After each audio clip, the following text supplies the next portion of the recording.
नंदाच्या काळ्या पोरा, नंदाच्या काळ्या पोरा, मी काळा नाही, मी सावळा आहे. समजलं? कारण की एका गवळणीत वर्णन केलेलं आहे का कवीनं. सावळा तो सावळा देखिया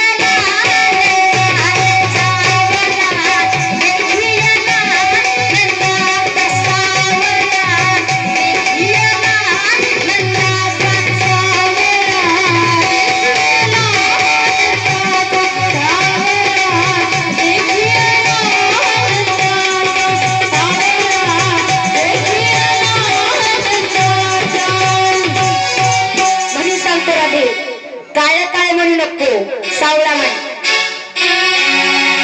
तुझ्या घरात घुसन, तुझ्या पलंगावर बसन, तुझ्या घरात घुसन, तुझ्या पलंगावर बसन, आता तुझ्या घरात घुसन, तुझ्या पलंगावर बसन. हे राधे, अगं आशा तुला मारायला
हे मला चक्रा कस काय मारायला होतंय. पण आता तुम्हाला एक दृष्टांत सांगते. एकदा असंच कृष्ण लहान होता, त्याच्या आईला खूप छळत होता. त्याच्यामुळे त्याची आई काय म्हणते राधेला, अगं राधे थोडस तुझ्या घरी ने आणि त्याला थोडस खेळव. त्या राधेने काय केलं, देवाला मंचकावर बसवलं आणि दहीभात दिला खायला. तेव्हा कृष्ण छोटा होता ना, ते दहीभात खाल्ला की लगेच कृष्ण मोठा झाला, म्हणजे तरुण झाला. तर तेव्हा दरवाजा बंद झाला होता, कारण ते भगवान परमात्मा होता ना. मग बाहेरून काय झालं, आवाज आला या राधेला, अगं राधे दरवाजा उघड, अगं राधे दरवाजा उघड, अगं राधे दरवाजा उघड. तेव्हा या राधेचा पती प्राणपतीचा हिला हाका मारत होता. अगं राधे, राधे उघड दरवाजा, हाका मारे प्राणपती तुझा राधे उठल दरवाजा हाक मारे प्राणपती तुझा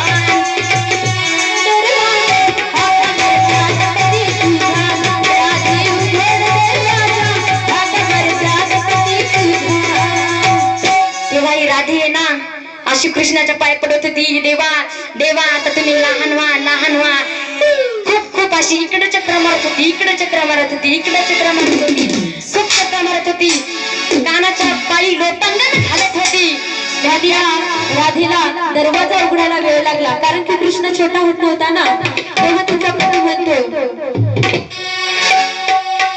आज तुला सापडलंय कोण इतका विलंबना विला आज तुला सापडलंय कोण इतका विलंबना विला आज तुला सापडलंय कोण इतका विलंबना विला आणि राधा कृष्णाच्या एवढी पाया पडत होती विनंती करते केशवा माधवा आता लहान तुम्ही व्हावा विनंती करते केशवा माधवा आता लहान तुम्ही व्हावा विनंती करते केशवा माधवा आता लहान तुम्ही व्हावा राधे म्हणून म्हणतो तुझ्या